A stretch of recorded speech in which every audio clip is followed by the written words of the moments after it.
Welcome to Session 35 of Grade 11 Advanced Algebra and Precalculus. Today we study logarithms as inverses. The focus is to interpret logarithms as inverse operations for exponential equations. By the end, you should be able to do these three things.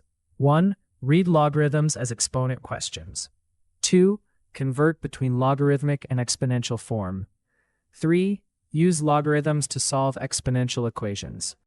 A logarithm answers an exponent question. When you read log base 2 of 8 equals 3, say, 2 raised to what power gives 8? The answer is 3. This inverse relationship is the bridge between exponential and logarithmic form. Rewrite log base 5 of 125 equals 3 in exponential form. 5 cubed equals 125. Rewrite 2 to the x equals 32 in logarithmic form. Log base 2 of 32 equals x. Since 2 to the 5th is 32, x equals 5. 2. Solve 10 to the x equals 750.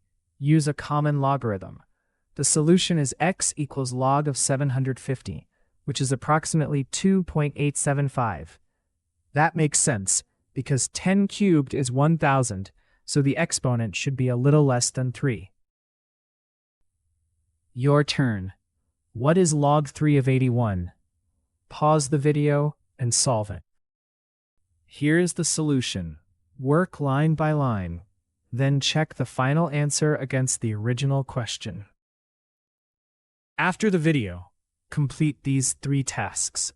Copy the model from the lesson, solve each one fresh, and write one error log sentence about the mistake you are most likely to make. Let's recap. A logarithm asks for an exponent. Logarithmic and exponential forms are equivalent. The base must be positive and not equal to 1.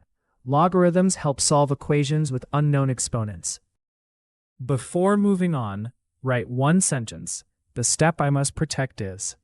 Then read more in the explanation below the video, and visit www.bridgetoexam.com for more learning support.